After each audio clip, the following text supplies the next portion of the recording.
The next speaker is a regional ambassador for Technovation. She has been in the forefront and still a strong advocate of girls in tech.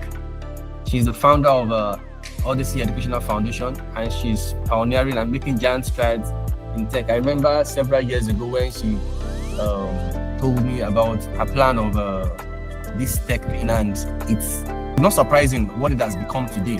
She's one of the pioneers of AI, let me say that, in Abuja that I know.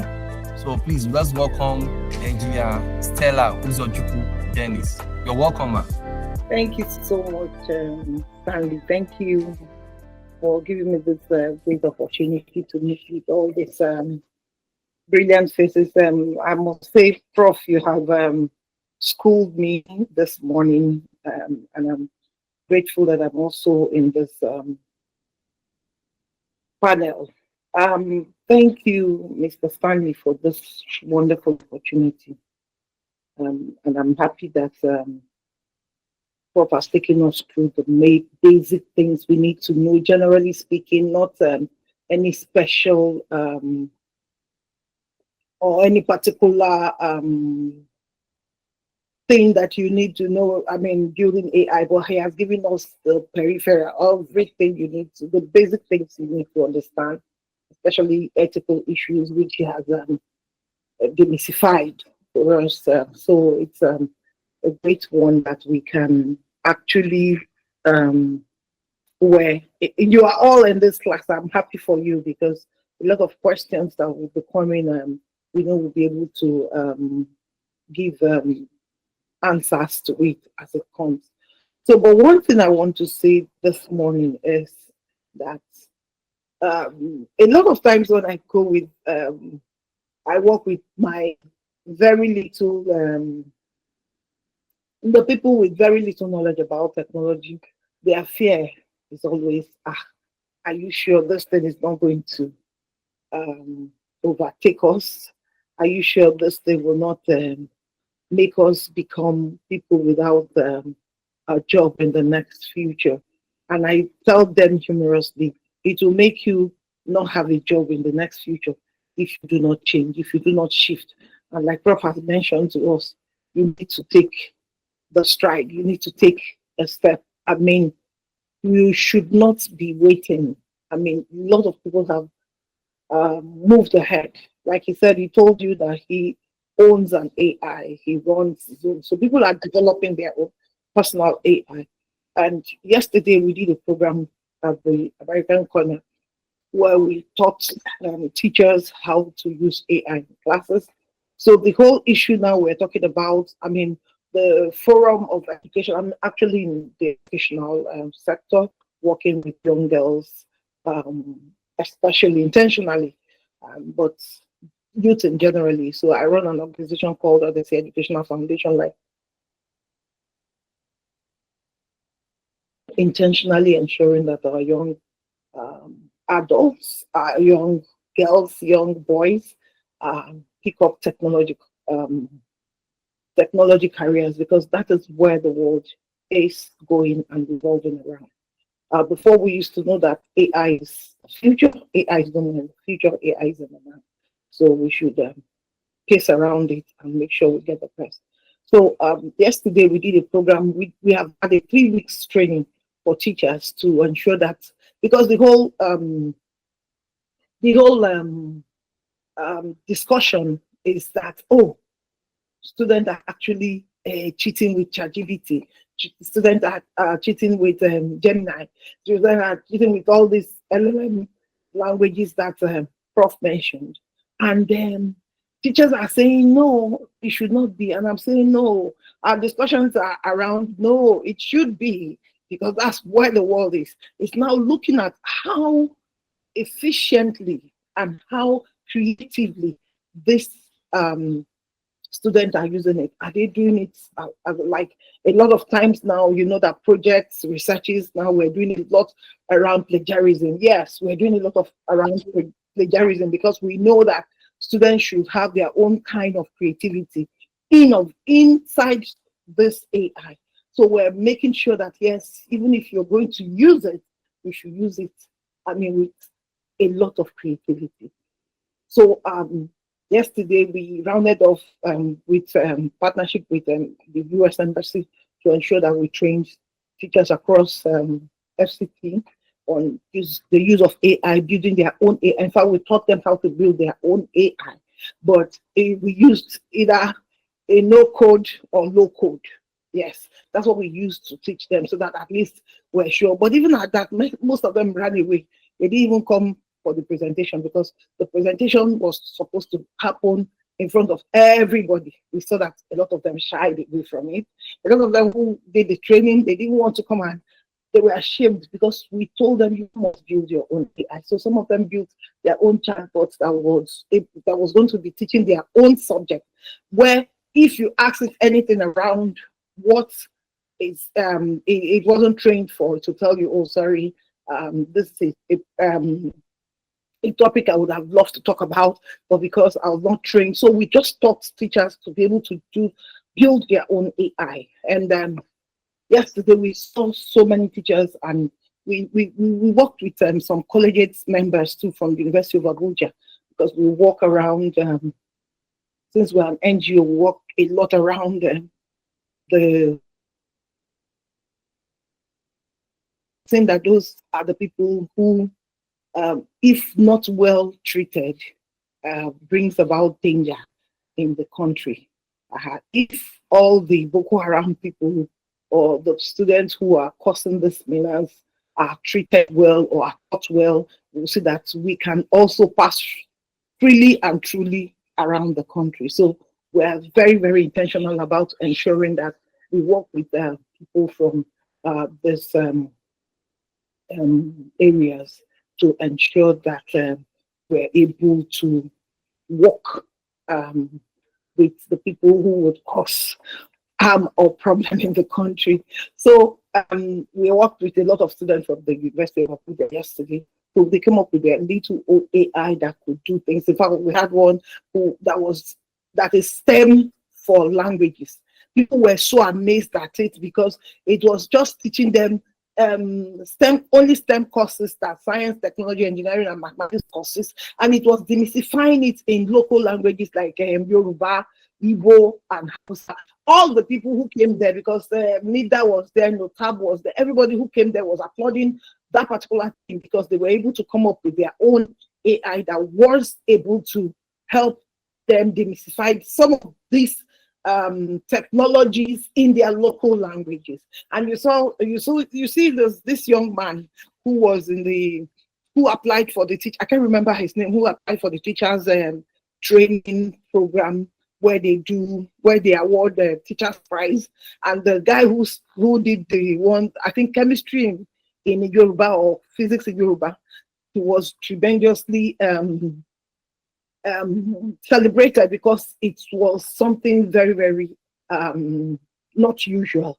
But with AI, if you see how the AI, even me who is a local Igbo person, or I speak Yoruba fluently, and it's 90% because I did Yoruba in primary, secondary, I was amazed at the way and easily some of these STEM languages, STEM courses could be taught in local languages.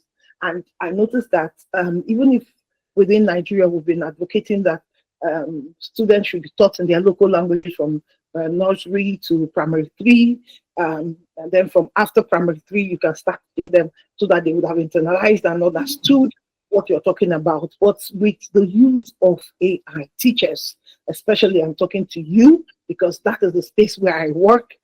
It is very, very necessary for us to not to begin to think of how we're going to deal with students because they are using AI, but we should be thinking of how we are going to use this AI efficiently to teach the children.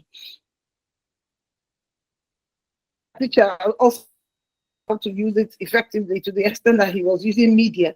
And then when they brought out the ear, the internal organs of the ear, there was he now connected it to an app that has like a virtual reality thing, so you were able to, if you touch it, the thing will expand and then give you the the functions, and it was really interesting yesterday. Their projects were really out of this world. So I believe that, and so it was teachers who were using this, and they were also very, very happy that, oh, so I could do this. So some of them said, oh, it's no more for a child to cram my course or a child to cram my subject. It's just that the child will be able to interact with it very well, and that's what we should be thinking about. Teachers in Bielsa, we went to do a training for them on. We want to do a training for them on. We did a training on AI, where the teachers were able to generate their questions. After generating their questions, they would it gets marked, and scoring, assessment, and even some of them are building an AI that can help their children with the mode, as in when the mode at which they have cameras in their classrooms that picks the pictures. I mean, they did a whole lot of machine learning for their children, where they were laughing. They used teachable AI to. I mean, we're doing a lot of deploying some of this AI into classrooms so that we know that it is possible to use them, and teachers can actually learn to use them and make their life and everything around them very easy. We feel the pain that students are not able to understand things because teachers are either in those local places like Bielsa where we went to. We saw that a lot of them were actually planning of they had other businesses apart from classroom, and that classroom teaching was the least. They gave it the least attention, and it's really, really, really very painful because education is actually the bedrock of any nation. So when we began to deploy these AIs in their classroom, I mean, classes, even the children, because they used to go to bunkering sites to ensure that they get more money. But classroom became very exciting and less problematic because they are sure that they're able to do a lot of things with the use of AI. So AI is the way to go. The only thing to do is to plug in. We need to plug in. We need to ensure every area of our life, every AI is deployable. So this Bielsa teachers, I need to tell you a little more about them. They said their classes have become more interesting, and they don't have to. In fact, when we finished teaching them, the lady told me that even if it is to borrow phones from 5 teachers, when I'm doing tests, instead of me to sit back and mark, I will just borrow 5, and I will do my tests in batches with the 10 system we have. From 5 phones will come in 15, and they get their grades immediately, and then she doesn't even have to work too much. Even questions she can leverage on them. And then, well, like I said, we went a little bit deeper last week to now begin to teach teachers how they can do their own, deploy it in classrooms, and students could use. And because that's where that's the great strength China is doing. They don't go into using everything what people are using. They begin to build their own, like the DeepSeek that you're seeing now. It's an outshoot after the ChatGPT. They said, oh, this one has to be our own. So that is it. We teachers, educators are not left out. You should not just be thinking about how to deploy the old methods, and I think that's why most of them still ran away after the training. They didn't want to come and do their, because you do your presentation, there was an award.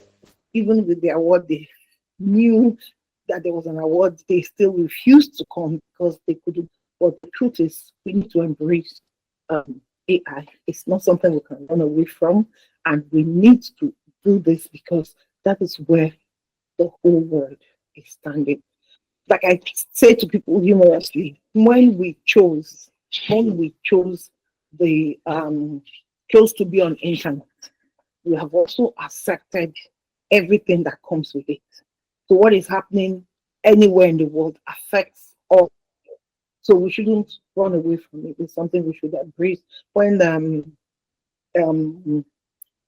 the prof was talking about ethical issues. We have a lot of ethical issues when we're using some of these borrowed AIs. I have a friend who works in China and was talking about how facial expressions were taken for a particular program.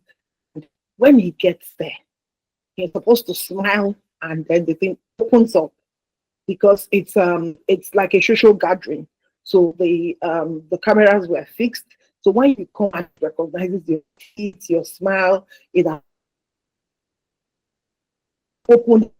He said he had to use his hand to hold his teeth so that the camera would notice that he was smiling, but it never did. It didn't open for him.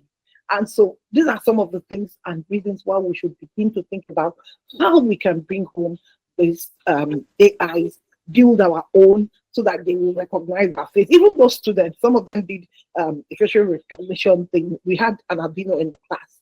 Immediately we, because they trained their model with